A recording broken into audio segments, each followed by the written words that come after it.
Saludos, amigos de Ventana Cultural.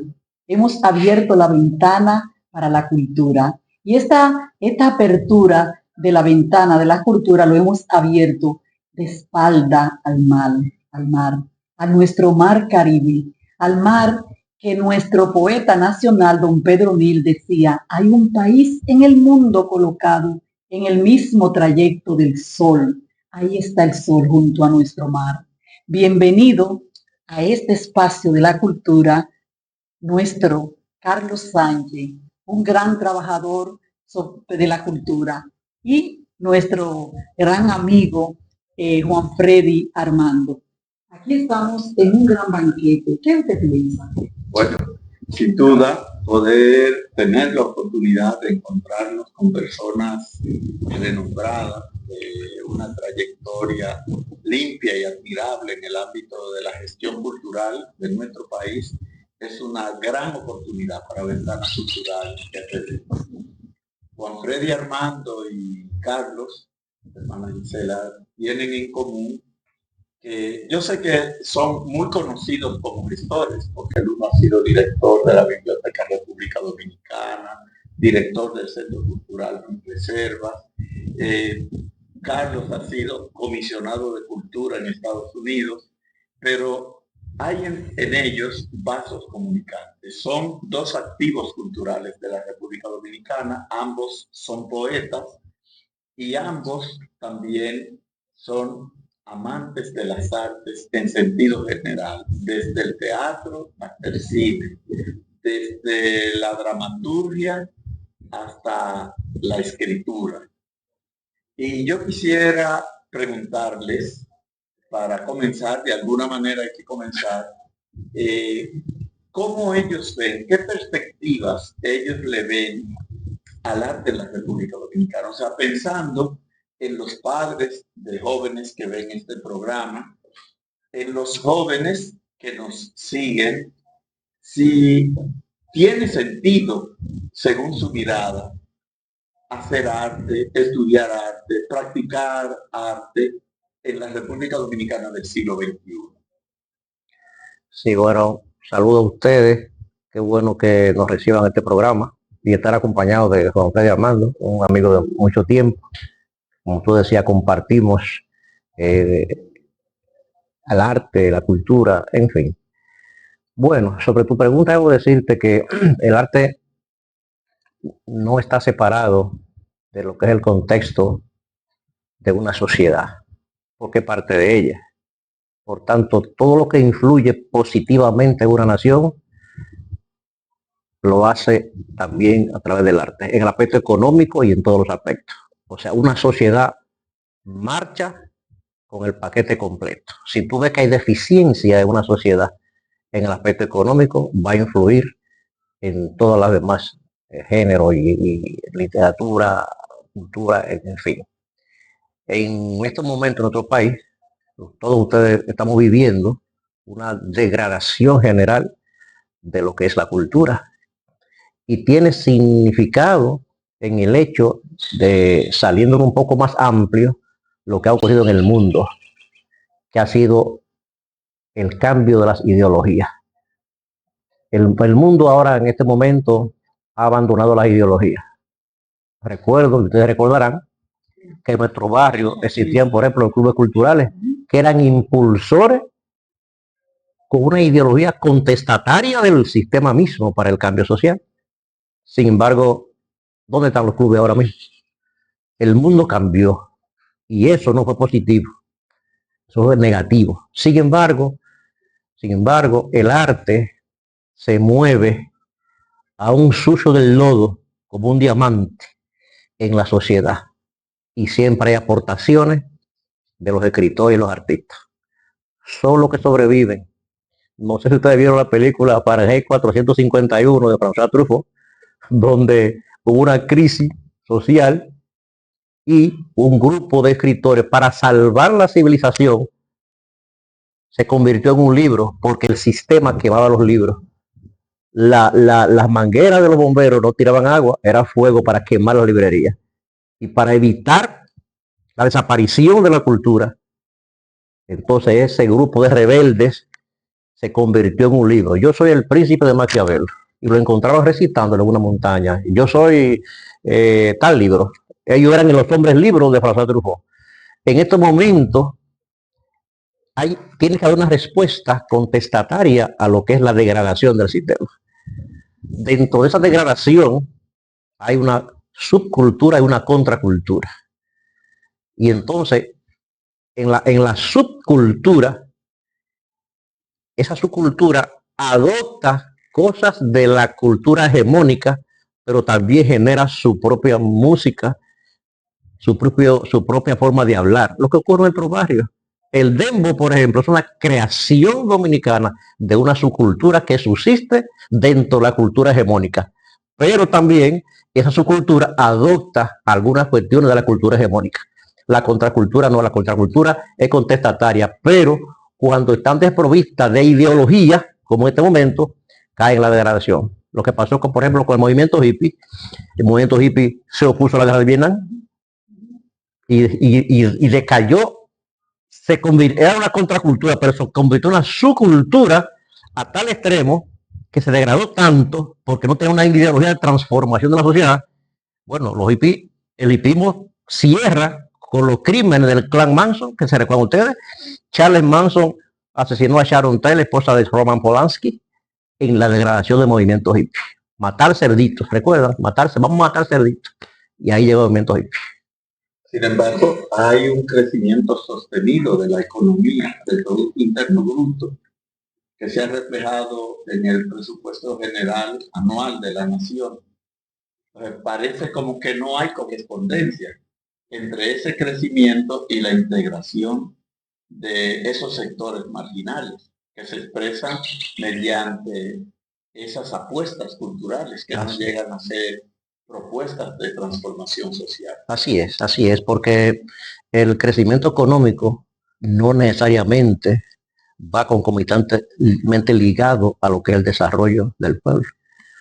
Porque una sociedad donde haya un eje económico que permee el poder, en nuestro caso, por ejemplo, en este caso, y no queremos politizarlo, pero hay gobiernos que están dominados por la oligarquía, y la oligarquía es un sector, el más reaccionario de todos los sectores sociales, porque no le interesa realmente como la burguesía nacional.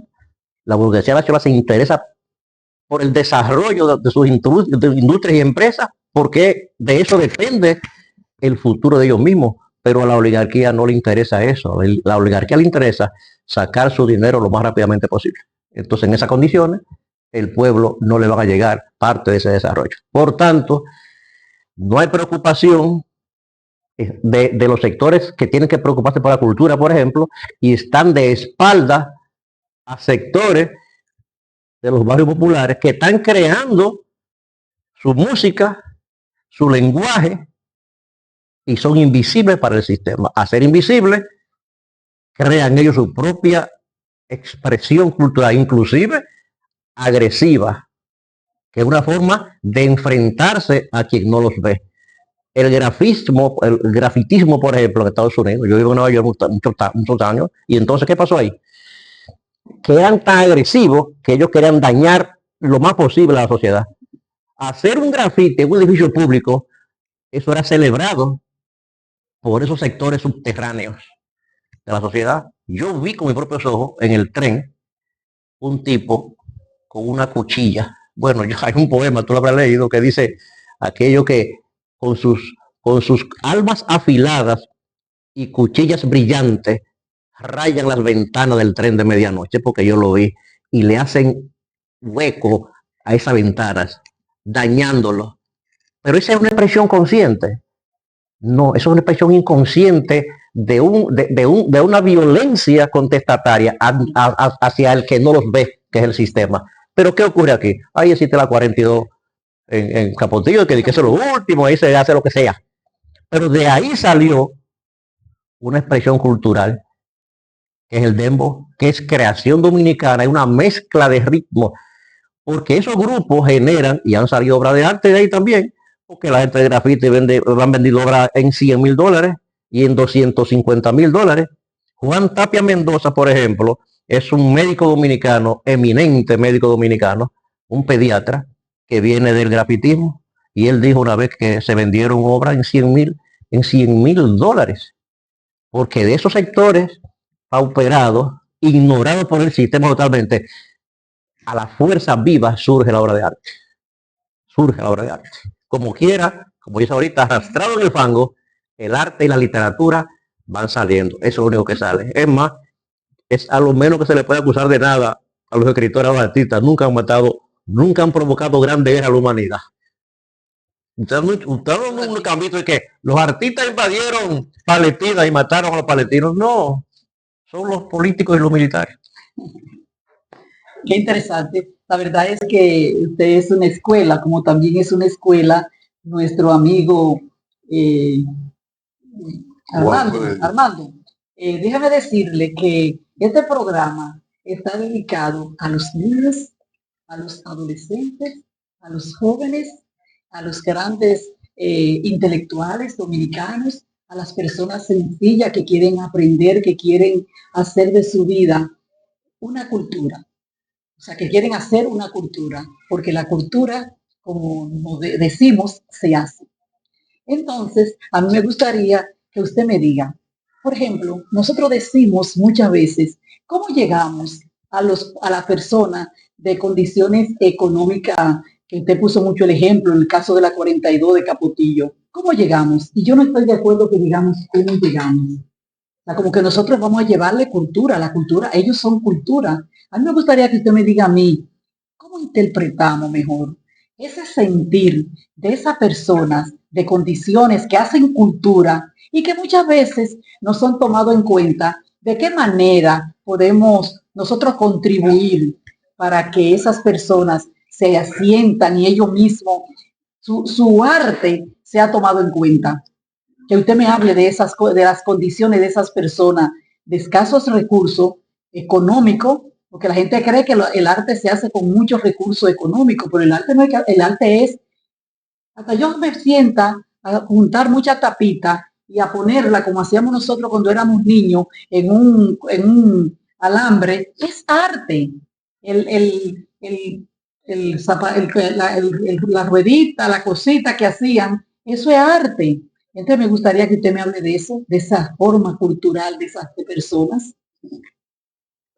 Bueno, en realidad lo que pasa es que los pueblos son como, son seres humanos, y el ser humano es de antemano creativo, es innovador. Precisamente cada uno de los animales que existen en nuestro planeta tiene su virtud particular.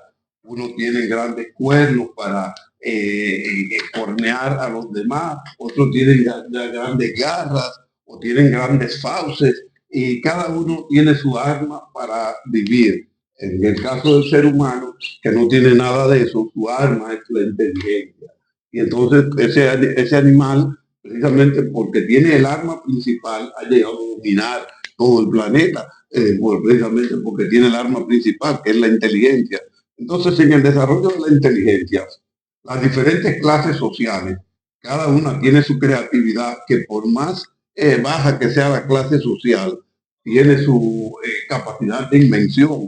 Y en eso se da una regla tan importante que precisamente yo participé en uno de los congresos que organiza León Jiménez, uno de los congresos culturales que realiza León Jiménez, con una ponencia que decía que tenía como tesis principal que las innovaciones del arte las hacen principalmente los que ejercen mal el arte. Es decir, por ejemplo, los malos músicos son los que han inventado las nuevas músicas. Por ejemplo, vamos a suponer el dembow surge de unos músicos malos que quieren a lo mejor tocar merengue o tocar vals o tocar algunas de las otras músicas establecidas, y como no lo saben tocar, les sale otra música. Entonces, ahora ellos no saben que han inventado otra música, ellos lo que saben es que están tocando mal una música, pero después viene un investigador, un estudioso, y dice, no, espérate, ustedes han inventado el merengue, espérate, ustedes han inventado el carabiné, o ustedes han inventado la salsa, o han inventado diferentes cosas que inventan los pueblos. Entonces, por ejemplo, los cubanos querían tocar danzón. Como no querían tocar danzón, como no sabían tocar danzón, le salió la guaracha y la otra música cubana, El son. el son, la guaracha, el son. O sea, entonces, esa es la virtud de la vida, que los grandes músicos, los grandes creadores, estilizan esa música, la toman y la convierten en algo finísimo, pero ellos no la pueden crear.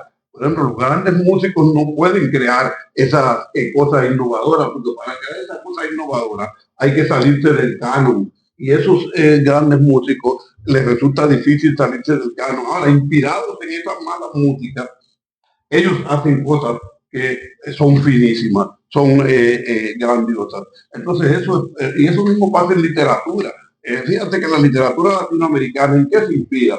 Se inspira en las mediocridades y las dificultades y los vandalismos que se producen en nuestra América Latina. Por ejemplo, ustedes no van a concebir que en Francia o en Inglaterra va a existir un coronel Aureliano Buendía. O sea, el coronel Aureliano Buendía es algo típico de América Latina, un tipo que se convierte como en el jefón de todo el mundo y que comienza con su pistola o con su machete a imponerse en un sector, en un barrio, y forma una trulla, y esa trulla hasta llega a ocupar el gobierno en un momento determinado. Eso es típico de nuestra América Latina.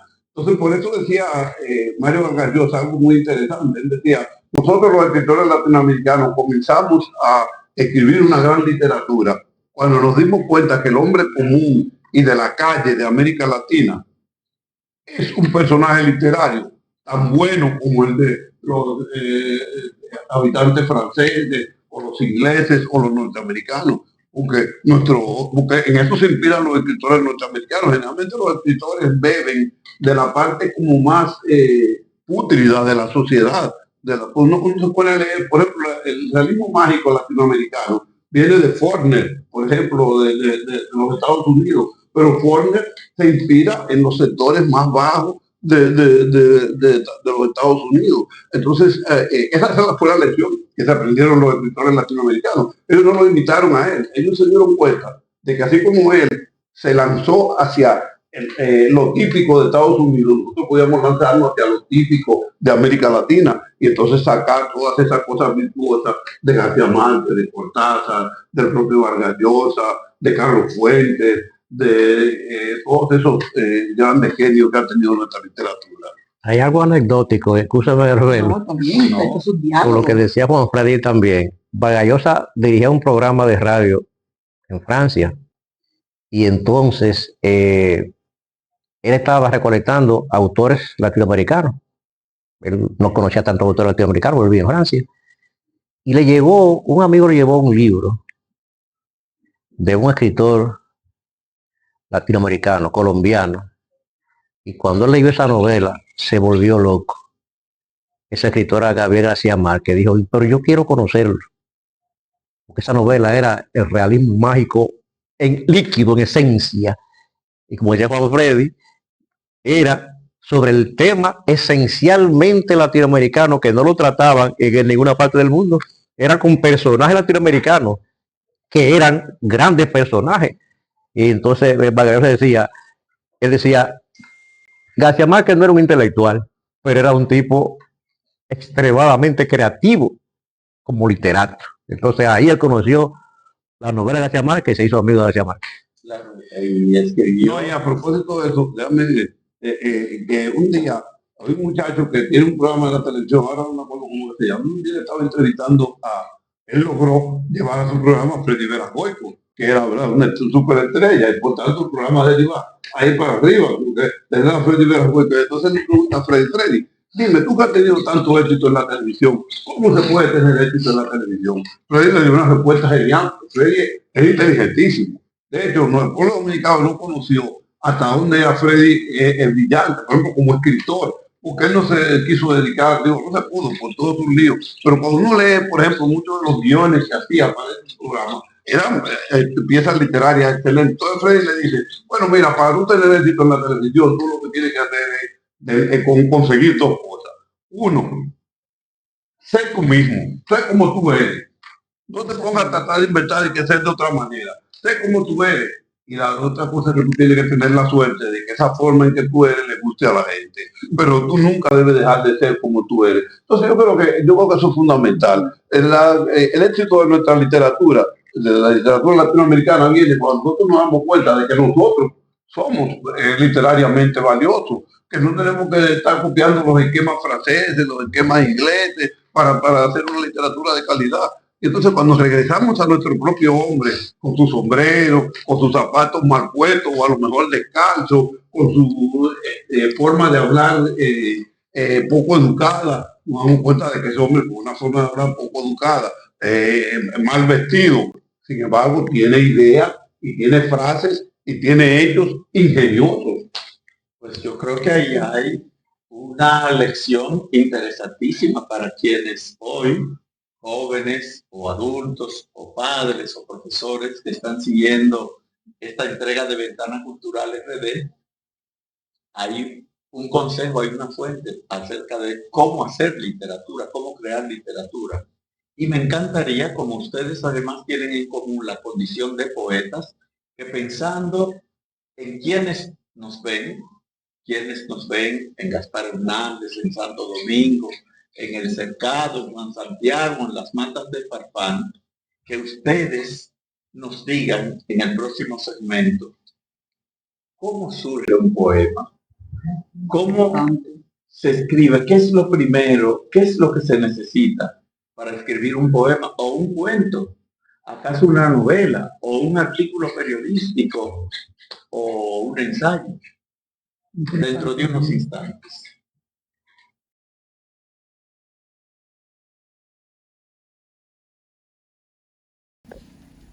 Bueno, el hermano, por haberlo, académico, maestro, ha hecho una pregunta que también para mí es una inquietud muy grande, que yo quiero que ustedes la contesten, ustedes como que son poetas. Yo siempre digo, pero los poetas escriben tanto, dicen tantas cosas hermosas con tantas palabras. ¿En qué momento, digo yo, que no hay tiempo para que se acabe ese poeta las palabras para seguir escribiendo? Porque las palabras son infinitas, la manera de poder combinarla. Entonces esa pregunta que hizo Alejandro hace un ratito a ustedes, yo quisiera también que me puedan saciar a mí, que no soy una poca conocedora de esto. Yo quisiera escribir.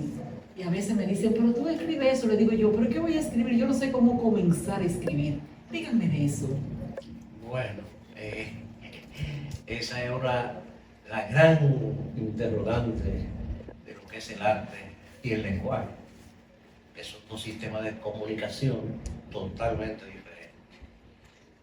El lenguaje apela al concepto para la transmisión de las ideas y el arte no apela al concepto sino a la imagen.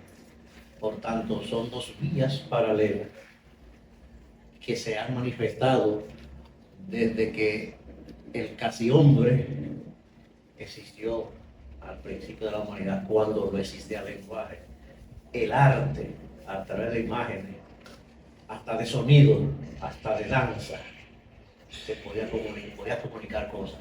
Y después, cuando tuvo las condiciones anatómicas inclusive para emitir sonido articulado, entonces surge el lenguaje, porque ya ese hombre o ese ser humano, su cerebro se fue desarrollando, ya podía conceptualizar en base a las cosas comunes que veía.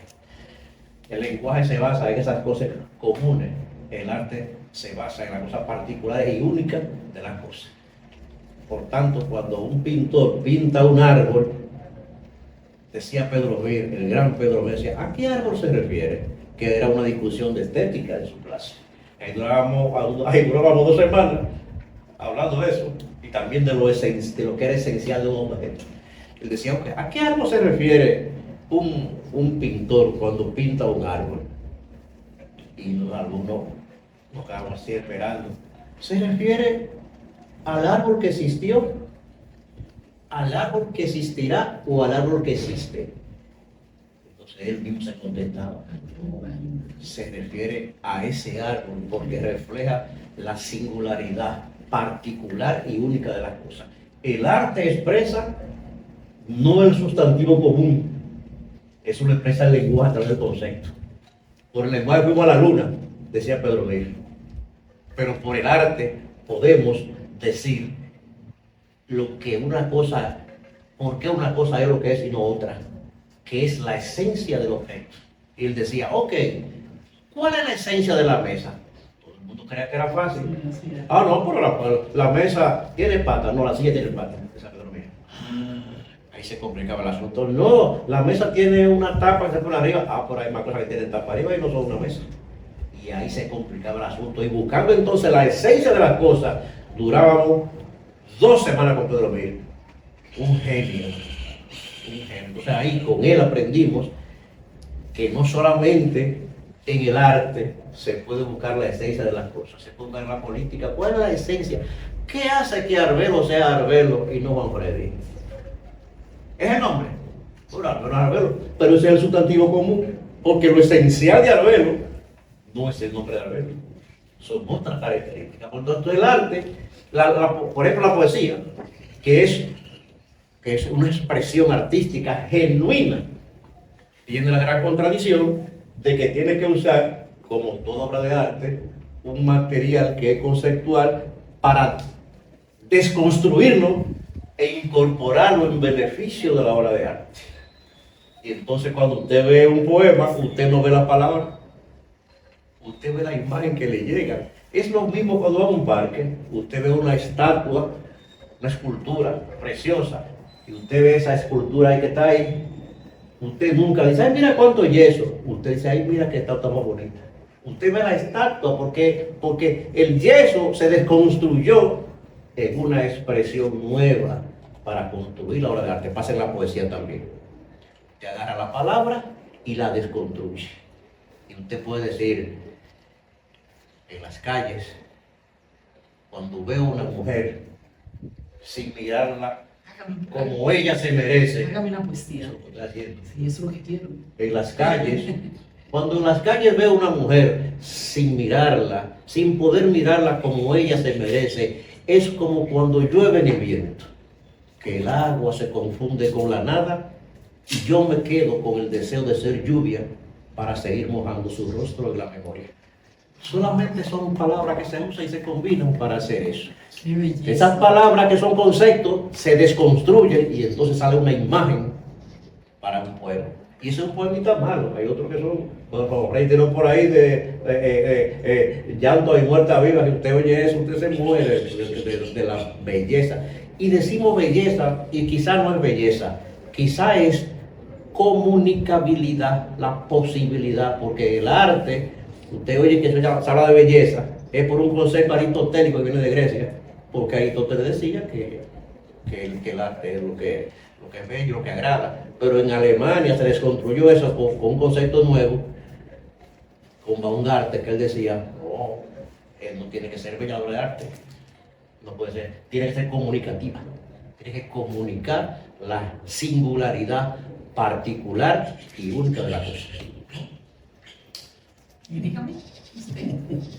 Ya Carlos lo dijo todo. No. De alguna manera que todos los poetas no se han terminado las palabras para seguir escribiendo poesía, así que usted diga también.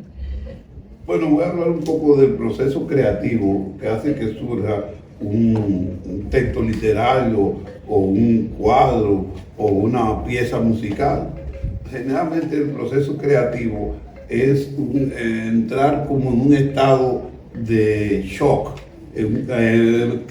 hay algo dentro de la sociedad o dentro del ambiente donde estamos que de repente no lo vemos como habituamos a verlo, y esa transformación en nuestra visión si la descubrimos a tiempo y somos artistas, pues nos dedicamos a describir esa transformación, y eso es una obra de arte. Es decir, de repente tú ves una silla como un caballo, y entonces tú comienzas a pensar en la idea de la silla y el caballo, y de ahí te salen otras creaciones que a lo mejor se salen de la silla y del caballo y crean algo completamente nuevo. O sea que el proceso creativo tiene esa característica. Principalmente es observar algo de manera diferente a como habituamos observarlo.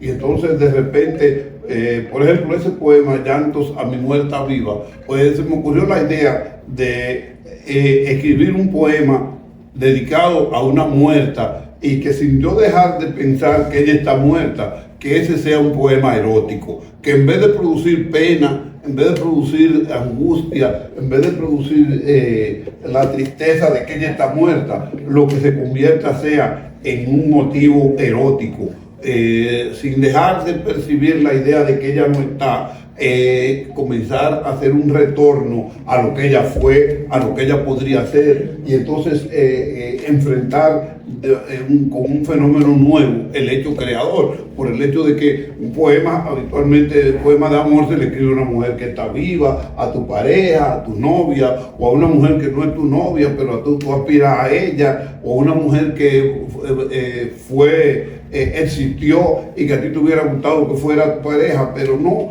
por ejemplo, una mujer que está muerta, que tú sabes que está muerta, y que tú te enamoras de la muerta así muerta. Entonces esa es la idea, vamos a decir, diferente que debe tener el escritor o el creador para hacer algo innovador. Es como cuando Picasso hace su cuadro el de Guernica. O sea, en vez de él ponerse a hablar de la guerra que produjo esos dolores en Guernica, él lo que hace es que hace un cuadro donde aparecen una cantidad de fragmentos de lo que produce la guerra. Un pedazo de un brazo, un pedazo de una casa, un pedazo de esto, un caballo, un pedazo de un caballo, todas aquellas cosas. Entonces esa sensación de dispersión, sensación de despedazamiento, es la que crea la obra y es la que crea la guerra. Claro. Pero eso es una visión completamente diferente de lo que esperamos que se haga para un poema, para un cuadro sobre una guerra. Entonces, esa visión diferente es la que genera la obra de arte. Y yo creo que lo que hay que enseñarle a los que aspiren a hacer obras de arte es precisamente eso, que tú debes hacer una obra de arte cuando tú ves algo de una manera diferente a como tú acostumbras a verla. Y entonces esa visión diferente es la que te crea las posibilidades de hacer una obra de arte. Por ejemplo, ahora que yo estoy aquí en esta entrevista, en lo que estoy en esta entrevista, estoy mirando, por ejemplo, esa silla que está meciéndose, pero yo puedo imaginarme que esa silla está bailando. En vez de que la está moviendo el viento, imaginarme que ella cobra vida y está bailando. Y entonces la idea de una silla bailante es una idea para un pintor interesante, que pueda lograr comunicarle al lector que esa silla, al espectador que esa silla está bailando, pero también para un escritor que cree ese concepto de que la silla está bailando, o un músico que cree una música que haga que la gente piense que es una silla que está bailando, o que está tocando música. Entonces yo creo que esa es la fuente del arte.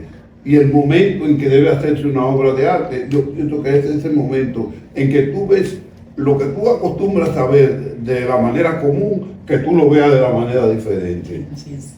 Es que mi hermano Alejandro, los artistas, por eso es creativo, por eso el arte es creativo. Y por eso es fácil ser científico, pero no es fácil ser artista. Yo creo que sí, porque el científico aprende a hacer ciencia, pero el arte también hay que tener, yo creo que también hay que tener, se aprende, pero también hay que tener, yo pienso un poquito también de algo, dicen las venas.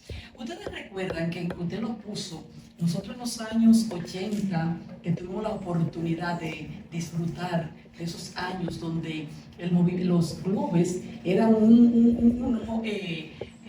grupos sociales que interpretaban, todos esos clubes interpretaban el sentir de la situación social, política y económica del país en el momento. Ustedes recuerdan a Sepulveda, Villajuana, todo eso. Yo entré en el 82 en la universidad a estudiar y yo recuerdo qué significaban esos clubes para esas poblaciones, para esos barrios, porque trabajaban en el arte.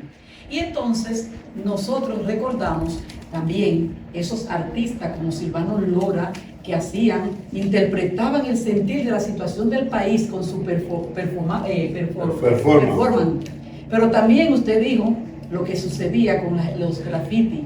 Nosotros llegamos a un momento que lo despreciábamos y considerábamos que eran seres sociales que eran malos, que eran despreciables, esos son delincuentes que están ellos haciendo graffiti. Y entonces nos damos cuenta que son artistas. Entonces, asimismo, sucedieron con otros, las bailarinas, usted mencionó en el caso en España,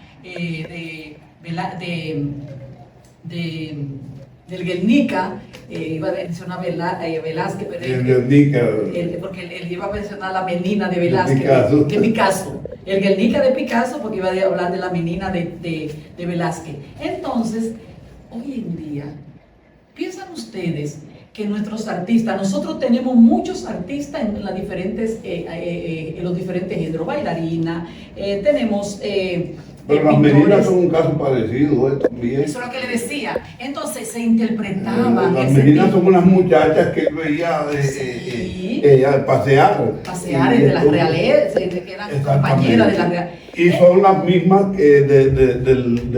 son las mismas de la canción, bellísima, sí. La canción que dice, las muchachas de la Plaza España son tan bonitas. Ay, Dios mío, qué belleza.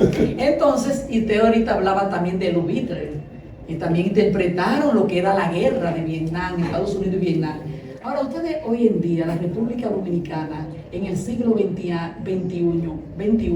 2024, nuestros jóvenes artistas famosos de los barrios, no importa, los famosos de la oligarquía, los de los barrios, ¿ustedes creen que están interpretando el sentir del pueblo dominicano hoy en día en las diferentes facetas del arte?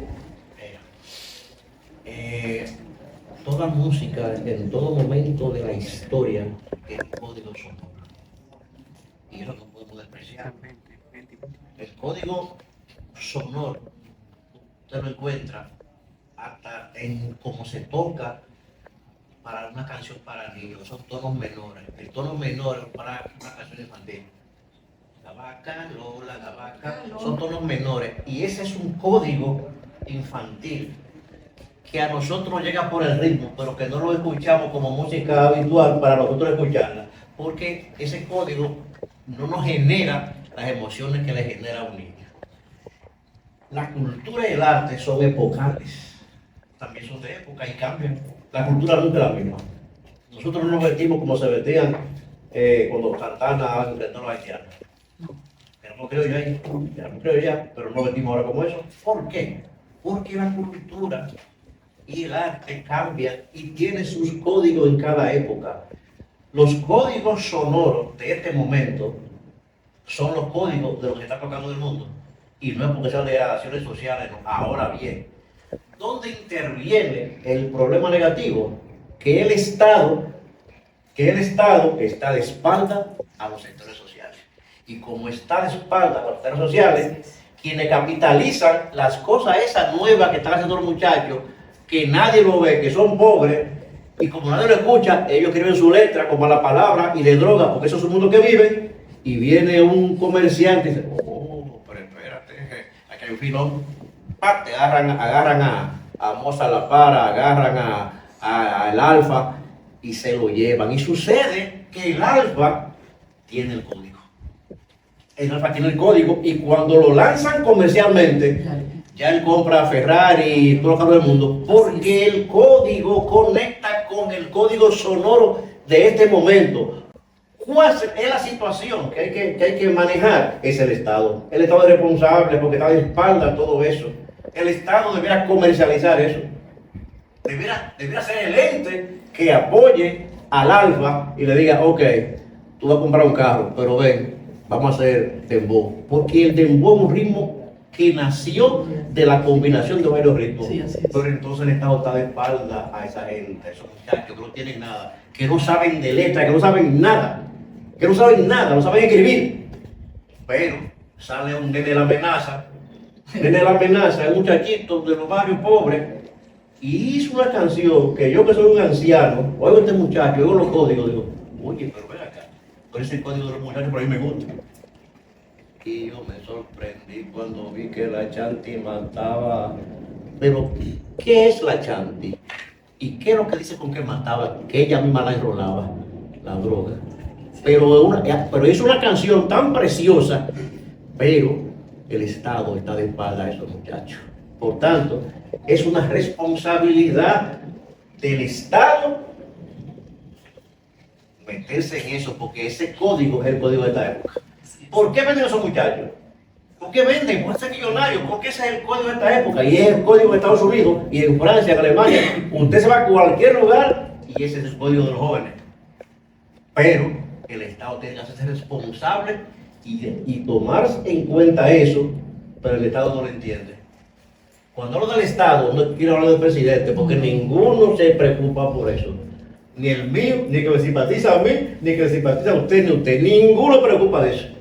Porque es un problema estatal. Y como no entienden el problema, tienen un Ministerio de Cultura para pagar salario. Una infraestructura más. Pero también quizás hay otro fenómeno, aparte de ese que tú dices, que puede también, vamos a decir, que catalizar esas cosas, porque fíjate, por ejemplo, la bachata en nuestro país estaba, vamos a decir, como muy vulgar, o sea, su letra era muy vulgar, su mundo era el bajo mundo, de tanto en lo sexual como en lo de la conducta personal, relacionado con los ladrones de barrio, con todas estas cosas. Esa era la letra de la bachata y la música de la bachata andaba por todos esos mundos. Sin embargo, ahí vinieron Luis Díaz, Víctor, Juan Luis Guerra, y que eran, ¿verdad?, músicos profesionales y además gente con cierto sentido de la ética, agarraron esa bachata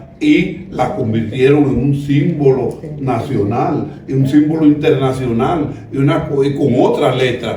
O sea, por ejemplo, la letra de la bachata de Juan Luis Guerra, la letra de la bachata de Víctor, la letra de la bachata de Luis Díaz. Digo, pongo esos tres ejemplos, pero después hubo muchísimos que entraron en eso.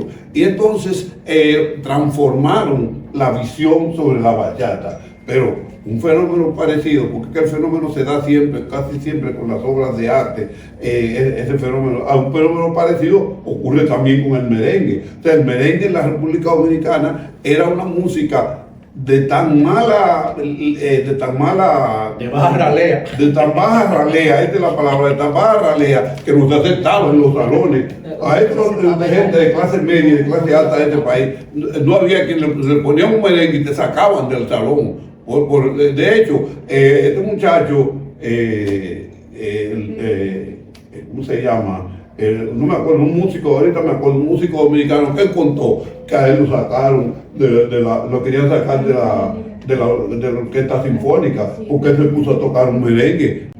Fíjate, la Orquesta Sinfónica Nacional, no aceptaba un merengue.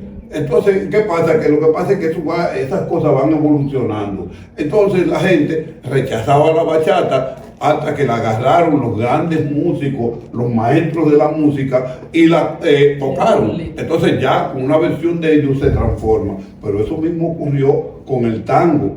El tango en Argentina era algo vulgar y despreciado, hasta que los grandes músicos de Argentina, ahora no me acuerdo cuál fue el principal que comenzó eso, comenzaron a tocar el tango en los salones y comenzaron a grabar tango de gente de calidad. Entonces, ¿qué pasa? Se cambia la óptica. Este fenómeno ocurre. Entonces, yo pienso que con la bachata ha ocurrido eso que ocurrió con el merengue, y eso mismo ocurrirá con el dembow también. Porque de hecho el dembow significa un aporte musical de nosotros. Ahora, lo que pasa es que ahora mismo, como pasa con todas las músicas del mundo, cuando comienza generalmente es vulgar. ¿Por qué? Por lo que yo decía ahorita, que las grandes músicas generalmente son creadas por los músicos que no saben de música, los músicos malos, y también por los sectores de baja ralea. Porque eso mismo ocurrió con el jazz. El jazz, incluso hasta la palabra jazz, estaba relacionado con el acto de hacer el amor en una versión vulgar. Era lo que significaba la palabra jazz. Y el jazz no era aceptado en los salones. Sin embargo, la evolución hizo que los grandes músicos de Estados Unidos se interesaran en interpretar jazz, y de una vez se cambió la imagen y se admitió por donde quiera y se internacionalizó.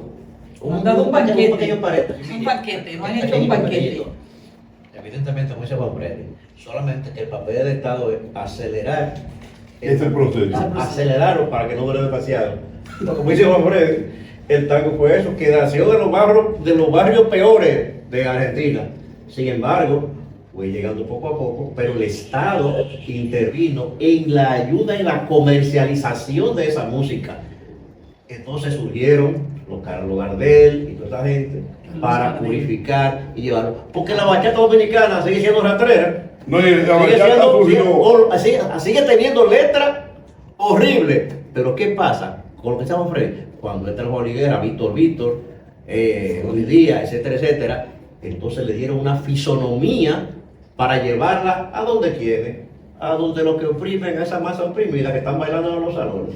Pero déjeme No, decirle. y ya este muchacho que tuvo el Pero éxito en déjeme decirle México, algo. ¿cómo se llama el de aquí que tuvo el éxito en México? Que ha tenido un éxito en el mundo entero, el bachatero, Juan algo. O sea, su letra es una letra sencilla, es una letra simple, ahora ya es una letra decente, la de ese bachatero, y es un bachatero que en México, que es un país exigentísimo musicalmente, sin embargo, él se presentó en el Zócalo, que es el lugar más grande de presentaciones musicales de México, y llenó 2 veces el Zócalo en 2 semanas. Este es Romero. Exactamente. No, el Romero. Eso es, Romeo. Romeo Santos. Romeo Santos. Pero yo parece. Ese de los que llevó a la bachata a los límites. Pero no estoy mal, yo pensé que yo estaba muy mal en cultura, en arte cultural. La verdad es que me voy a tener que, me apuesto, me reto a hacer arte y hacer poesía, porque usted acaba de decir que el arte ha surgido y el merengue, lo que no saben hacer. Entonces yo que no sé hacer poesía, voy a hacer poesía. La Mira, verdad que sí. déjame interrumpirte antes de No, que no me olvide interrumpa, esto. estoy hablando. A propósito de eso que ella dice, fíjate, un día iba yo con una pareja mía, una muchacha que no tiene nada que ver con literatura. Íbamos ella y yo en mi vehículo por la avenida del puerto, y ella se queda mirando unas matas que el ayuntamiento la sembró en la orilla de la avenida, y las matas están cruzando la avenida, y ella se queda mirando y dice, oye, ven acá, y dice, oye, estas ramas sí son frescas, fíjate cómo salen de allá porque quieren venir a ver lo que está pasando por la avenida. Pero yo le digo a ella, pero esa es una idea literaria. Eso que tú estás diciendo es una idea literaria. La idea de pensar que las matas han extendido sus ramas porque quieren ver lo que está pasando en la avenida, eso es una idea literaria. Yo estaba en el Por la gente le ocurre muchísimas ideas literarias, pero la gente no sabe que eso es una idea literaria. Estaba yo en el club de profesores un día, así sentado. Perdón, Juan Freddy creo yo que es. Y viene las olas, la arena y vuelve. Y yo digo, mira qué vida más buena. Aquí estoy como el mar, que inventa olas como una excusa para besar la arena. Wow. Y escribí esto ahí, digo, mira qué chulo. Bueno, una formidable manera de cerrar un segmento. ¿Cuánta enseñanza? O sea, una idea literaria, una idea para un cuadro, una idea para un drama, puede surgir en cualquier momento, según lo dicho por ustedes. Es cuestión de permanecer alertas y cazarla en el aire. Pero yo no quiero que esto se termine sin decir esto. Federico García Lorca tiene un texto que ustedes lo pueden encontrar en internet, un texto que se llama La imagen literaria. Entonces, en ese texto de la imagen literaria dice García Lorca, el pueblo es poeta. Lo que pasa es que el pueblo no sabe que es poeta, Porque, por ejemplo, cuando el pueblo le llama vuelo a la orilla de un edificio, al saliente de un edificio, el pueblo le llama vuelo, que ese es el vuelo del edificio. El pueblo, ¿qué está haciendo el pueblo? Asimilando ese saliente del edificio a un ala de un pájaro. Porque si le llama vuelo es porque está pensando que es un ala. Sí. Entonces es como que el saliente del edificio tiene un ala. Sí. Porque el pueblo tiene, el pueblo simple, sencillo, tiene ideas poéticas. Lo que pasa es que el pueblo no sabe que son ideas poéticas, las dice y hasta le pone nombre a cosas con ideas poéticas, pero no, ¿cómo se llama? O sea, no sabe que son así. Es como el propio nombre bachata. Porque ¿qué era la bachata? La bachata era un jolgorio, una bulla. Era como el pueblo decía una bulla. Y ustedes saben quién fue que le puso el nombre a la bachata. El nombre de la bachata se lo puso Rafael Solano, pero sin él darse cuenta. Porque un día le pusieron una bachata en una entrevista que le estaba diciendo, no, esto no es música, eso no sirve, eso lo que es como una bachata. Pero porque el pueblo le llamaba bachata, y los músicos y todo el mundo, a una música que no sirviera, algo que fuera una bulla, un jolgorio, un desorden, que incluso el diccionario de la academia, originalmente lo que decía, uno buscaba bachata, lo que decía era jolgorio, desorden, bulla. Bueno, yo creo que hemos tenido un encuentro formidable, que es apenas el primer sillar, porque es evidente, profesora Gisela Romero, que tenemos en Manfredi Armando y Carlos Sánchez dos canteras siempre vivas para hablar de cultura, para hablar de creatividad, para hablar de teatro, para hablar de pintura, para hablar de poesía, para hablar de pensamiento. Y la idea que emerge en mi conciencia es solicitarles en mi persona, pero interpretando el sentir de nuestro productor Francisco Suazo, que nos concedan otra oportunidad. Sí, por favor. Alguna vez. Y muchísimas gracias. Gracias por esta oportunidad. Yo estaría dispuesto a volver aquí con una condición. ¿Cuál? No más de 1.000.000 de veces yo vendría. Pues bien. ¿Cuál es la, bueno, usted dice, no, ya entendí Sí, la nos condición. quedaremos en Yo lo que voy a decirle es, 999.000. exacto, yo lo que le voy a decir es, esos amigos de Ventana Cultural van a querer que ustedes la próxima vez lo han escuchado, están aprendiendo mucho, van a escribir, le vamos a pedir también a ellos que escriban y que entonces nosotros los vamos a invitar a que junto a ustedes se haga un recital de poesía. Muchas gracias.